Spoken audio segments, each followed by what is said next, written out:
December 1st, 2020. My name is Aubrey. And I'm Addie. Welcome to your TNN. Welcome back, everyone. This is our first episode of the news since March of this year. Not really much has been happened between then and now. Just kidding. Holy cow. What a crazy year. Let's get you caught up. March.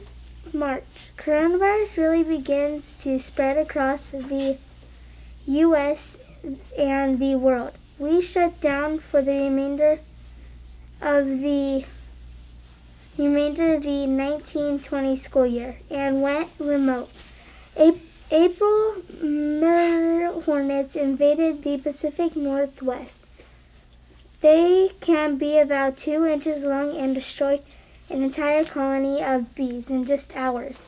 In May, SpaceX successfully launched 2 U.S. astronauts to the International Space Station. In June, a global COVID cases passes the 7 million person mark. In July, NASA launched its Mars 2020 rover to look for signs of ancient life. August brought 2 horrible explosions in Beirut. In September, we saw the worldwide COVID-19 death toll hit 1 million.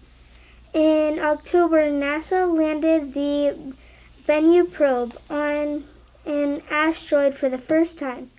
In November, there was a presidential election, and that's all we will say about that for now. What a crazy year, but we are so happy to be here bringing you the news. 2020 has been a hot year in Arizona. 2 weeks ago, Phoenix set another weather record. On Monday, November 16th, Phoenix reached 92 degrees, setting a record for the latest day of the year that it has ever reached. 90 degrees or more. July set the record for the hottest month ever in Arizona. But then we beat that record the very next month, in August. That month, the daily average height temperature was 110.7 degrees. Wow. We also set a new record for the most days, over 110 degrees, with 52 destroying the previous record of 33. That was set back in 2011. The monsoon season didn't bring much relief either, especially west of the White Tank Mountains. At least we will start to see more temperatures back around normal for the next few weeks. Now let's go over to Miss Giacovelli with the week. Good morning, Cartessa. Welcome back, and I hope you had a fantastic Thanksgiving break. I hope that you had fun, you were able to relax, and that you did not get together with large groups so that you are feeling well and not spreading the virus. Keep wearing those masks.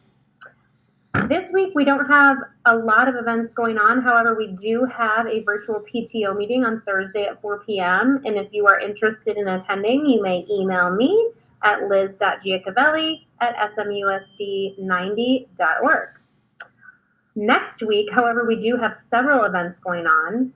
We have a virtual winter music concert going on in Mr. McBreen's classes on Tuesday, December 8th, and that will only be for the classes that are seeing him currently, and that would be Mrs. Coleman's kindergarten class, Mrs. Bruner's first grade class, and Mrs. Notwell's second grade class.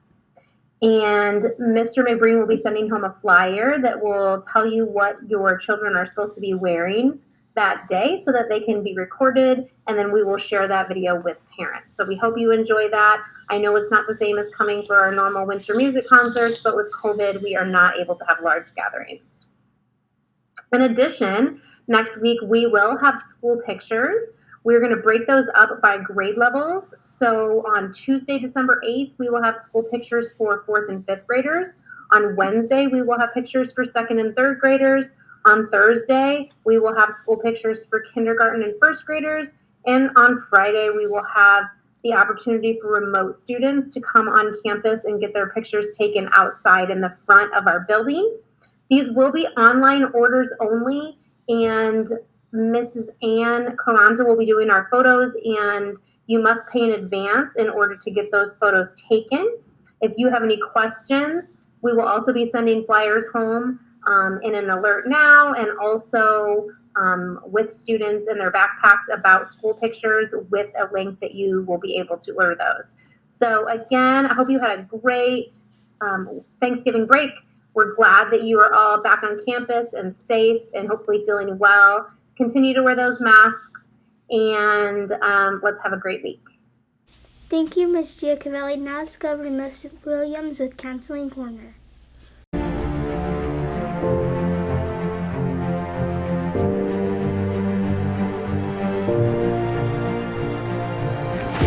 Hi, Saddle Mountain. This is Mrs. Williams with a message from the Counseling Corner. I'm feeling really great today. The sky is beautiful blue and the weather is cooling down just a bit. I'm feeling really positive today. I'm feeling like it's going to be a great day. Being positive can help you feel happy inside no matter what's going on around you. Being positive feels amazing, and I encourage you to push away any negative thoughts and replace them with positive ones. I promise this will make your day complete. I hope we are all being safe, staying healthy, and being the best we can be. Remember, we are all capable of success, no exceptions. Have a great day. Thank you, Miss Williams. Now let's go over to sports with Matthew and Mackenzie. Welcome to sports. My name is Matthew. And I am Mackenzie. 2020 has also brought on some changes to the way sports were played. After March, most events were not allowed to have any fans, and for a while there were no sports at all. Both the NHL and NBA took big breaks after the pandemic hit, but both finished out their seasons in respective bubbles. In the NBA, Lakers brought home a championship, beating the Miami Heat. In the NHL, the Tampa Bay Lightning beat the Dallas Stars to take home the Stanley Cup. Baseball's shortened season saw the Dodgers win their first pennant in over 30 years. And right now, the NFL has been fairly successful in operating their seasons with limited or no fans in the stadiums at all. See you next time for more sports news. Thanks, guys. Now let's go over to entertainment news with Josh and Skylar.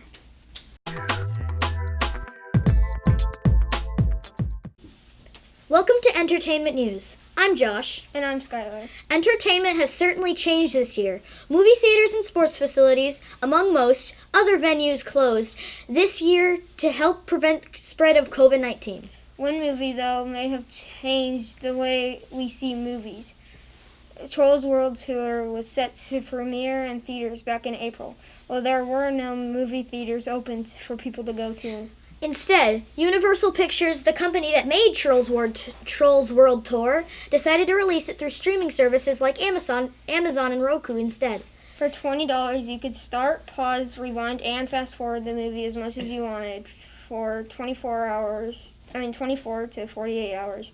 Depending on the service, a normal movie outing for a family of four would have cost at least $30 to $40, not including popcorn, soda, and candy. More money went to the production company, and families saved money on seeing the new releases. Trolls World Tour made over $100 million this year. While no one can be positive about what movie experiences will look into the future, but this was a good sign that things might be changing. Thanks, guys. Now let's go over to the joke of the week with Anthony and Damien. Hello and welcome to Joke of the Week. My name is Anthony. And I am Damien. This week's joke is, what does the gingerbread man put on his bed to keep him warm? I don't know. What does a gingerbread man put on his bed to keep him warm? A cookie sheet. If you have a joke and would like to tell on the news, please go to smusd.me/beyond the news, and we would love to have you on. See you next time on Joke of the Week. Great job, guys. Now let's go over to Fun Fact Trivia with Queen and Michelle.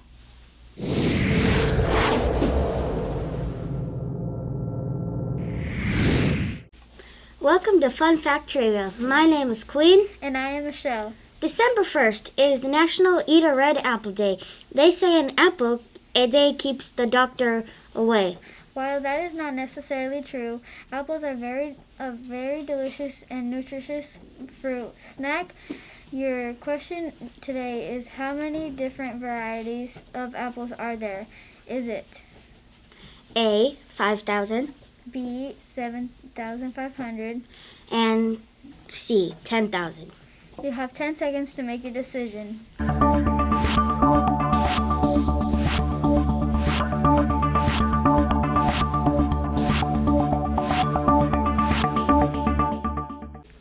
If you said B, 7,500, you are correct. The most popular variety of apple in the U.S. is the Red Delicious. Also, about 8% of the world's apples are grown in the U.S. See you next time on Fun Fact Trivia. Thanks, girls. Now it's time for Caitlin with history.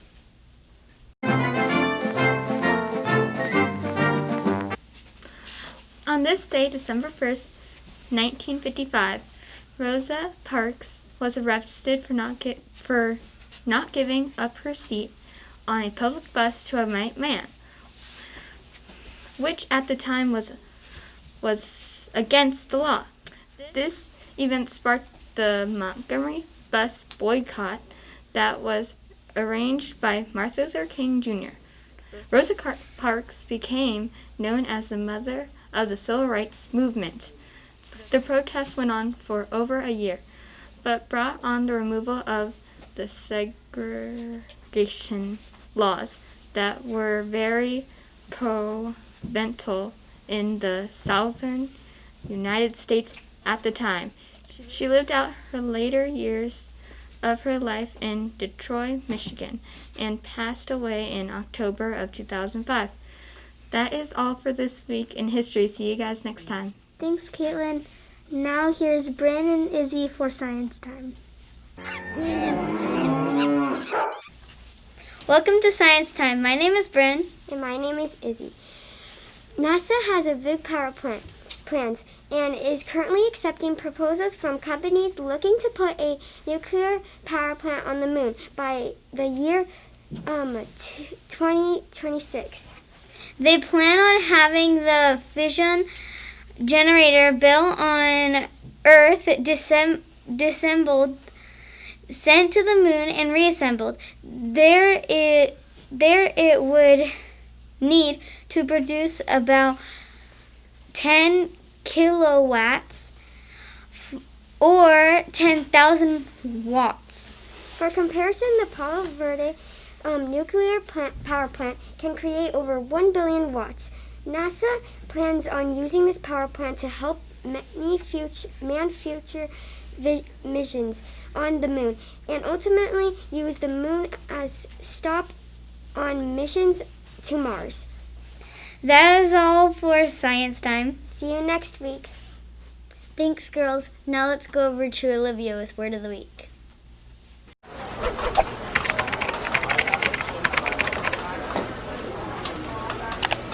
Welcome to Word of the Week. My name is Olivia. This week's word is gripe. Gripe is a verb and it means to complain. Here's how you can use it in a sentence.